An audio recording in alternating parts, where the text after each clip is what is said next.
Yo, what's up guys? This is Accept, and today I'm gonna do a Kled guide for you guys.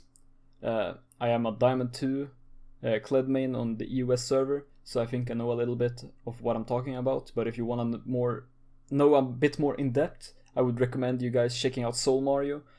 Some of the things I'm gonna say in this video is things that he has said, and he's a really good Kled player. He streams on Twitch, so I would recommend checking him out. Anyways, let's get into the video. So let's start off with the build. For the starting items, I would usually just recommend you going longsword, or not longsword, Doran's blade, because it's just a really good item of Kled. It gives you the sustain, gives you the HP, gives you the damage that you need to sustain through the lane. But if you're facing a poke lane, you can also go with the Doran's shield. It's also a good item on him. If you're facing a poke lane that you think you can kill and you have a bit more experience of Kled, I would recommend you even going the longsword. The Doran's blade is a bit worse than the longsword when it comes to poke matchups, just because you're not going to be able to hit the minions as often, so you're not going to get the lifesteal. So just going longsword for the extra damage is better then, and having the health potions is also better. For the trinket, I would just recommend you going the yellow trinket and never swapping that out. The only time I would swap that out is if you have a Lee Sin on your team and he can't swap it out himself because he needs to carry wards to ward jump. Or if you're facing shit like Akali and Kha'Zix that you need to hit with your true, true reveals or whatever. The reveal abilities, at least your Q and your E, so that you can see them while they're stealth, and the sweeper will help you taking care of that. Anyways, for the essential items, the most important item in your whole build is the Tiamat. I would almost always go with this first, unless you're facing a AP heavy matchup that you lose to, let's say Akali or Karma. It would be nice to go a Hex Drinker against that. And if you're facing an AD matchup that you lose to, like Jax or Fiora, I would recommend you going the Ninja Tabis before you go the Tiamat. But as soon as you've finished either the Hex Drinker or the Ninja Tabis, I would recommend you going the Tiamat. After the Tiamat, or Hex Drinker, or the Ninja Tabis, just go, as I said, Tiamat after that. And then after that, I would recommend you either going Phage into Black Cleaver, or going for the Youmuu's Ghost Blade. The Youmuu's is kind of nice early on. It's a really cheap item, and it helps you a lot if you're snowballing, and if the enemy team has a lot of squishes. If you're facing a tank and you're snowballing, it's always better to go Black Cleaver just for the armor pen. You can also go the SS Reaver if you don't want to go the Youmuu's Ghost Blade and you're gonna split push a lot. If you split push a lot, the Youmuu's Ghost Blade will just be worse than the Essence Reaver. But if you're going with the Maw of Malmorius and the Essence Reaver, that's kind of troll. So what I would recommend you to do, if you're split pushing with Maw of Malmorius, go Youmuu's Ghost Blade. Because if you have Black Cleaver then as well, you're gonna have 40% CDR, so you're not gonna overcap from the SS Reaver. And the Youmuu's Ghost Blade lethality is just better overall. Okay, after you finish either the Black Cleaver or the Youmuu's Ghost Blade, when you finish the Youmuu's Ghost Blade or SS Reaver, I guess, go Black Cleaver, and after that go Titanic. Anytime after you finish your Black Cleaver, I would just recommend you going Titanic. It's just too good of an item on Kled. And after that, I would recommend you either finishing your Maw or going Sterak's. Also, instead of going Sterak's or Maw, you can also go for the GA. If you have a huge shutdown that you want to protect, that could be nice. But if you want to be more of a tank for your backline, the Sterak's is nicer. Okay, for the boots, I would recommend you most of the time going Ninja Tabis. It's just a really good item in top lane. But if you're facing a lot of CC, then Merc Treads can just keep you alive because you get your Scar back. It's really good as well. So it's just situational. If you split push a lot, usually Ninja Tabis is better. If you team fight a bit more, depending, it's a bit more depending then. For the consumables, the only thing to really mention is just the elixirs. I would recommend you going Elixir of Wrath if you want to be a bit more of a carry than bigger damage dealer if you're snowballing. But if you're not snowballing and you just want to be a tank for your backline, go with the Elixir of Iron. Okay, now let's head over to the runes. So for the runes, I would almost always recommend you going with the Conqueror rune.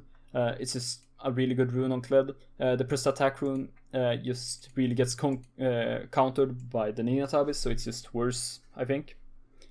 So Conqueror is what you are gonna want to go for. After that, the Triumph rune is really good as well, because it's just really like resetting if you get a kill, because you're gonna get your Scarl back most likely if you haven't already if you have already lost him, and you're also gonna get a lot of HP from Triumph, so you can easily turn a 1v2 to a winning fight, which is really good for you. After that, I would recommend you going either Tenacity or Alacrity. I usually go Tenacity if there's a lot of CC on the enemy team. There's just no reason not to, and then you can go Ninjatabis as well. But if you are playing a game where you're not planning on going Ninjatabis at all because they don't have a lot of auto attack damage and they have a lot of CC anyways, you can just go with Alacrity rune and then head over to Merc Treads in the game. If you're facing a tank like Garen, it can be real nice with Alacrity as well, just to proc Conqueror a bit faster and getting those Conqueror procs in more often.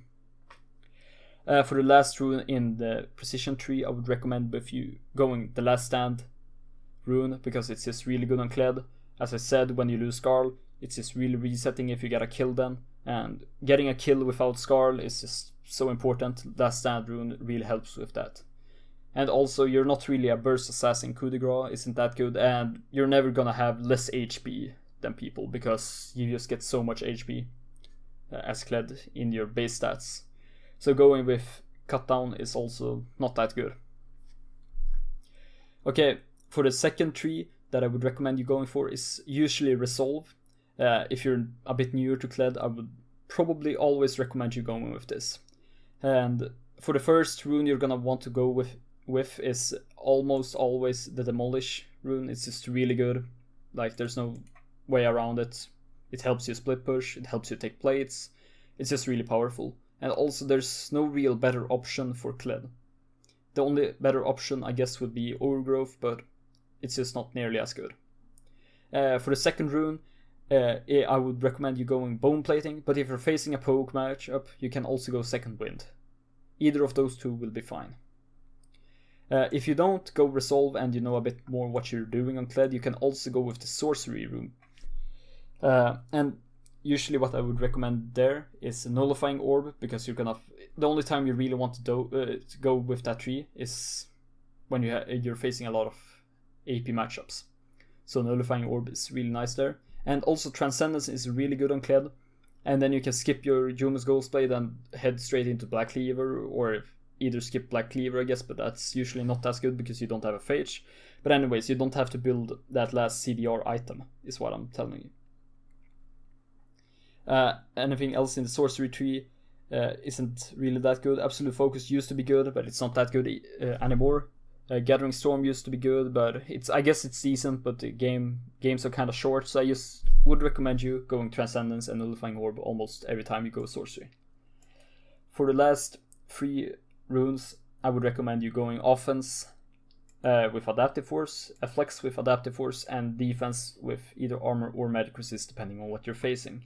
The only time I would go health instead of armor or magic resist is if you're facing something like Tahm Kench, who deals a bit too much mixed damage, or if you don't know what you're facing. Like, let's say they pick, I don't know, Aatrox and Cannon or something, and you don't know who's top or who's mid, but depending on where you're playing Kled, it might be better just to go with health, because if you take the wrong rune, it can backfire a lot. Okay, so I just want to give a few quick tips with Kled now before we end this. Usually it's really nice to just combo your whole kit. So you just E first and then Q, and then you just auto attack 4 times, and then you E back. So you get your whole kit through, and you deal a lot of damage. And it can really one-shot squishy sometimes, especially if you're going Yomu's Ghostblade. And also it procs your Conqueror almost instantly, and your Black Cleaver almost fully stacks. Your ult you can use to ult over the walls, which can be really nice sometimes. If you're not that experienced on Kled, it can be a little hard to perform, but it can really work out well. And also if there's CCs in a way, like let's say a Jinx E or a Veigar E, you can ult over that as well. So those are a few ways to just get over with the Kled matchups. Alright, but that's all I wanted to say, and thank you all so much for watching. Hopefully I could help you become a better Kled player, and stay tuned for more.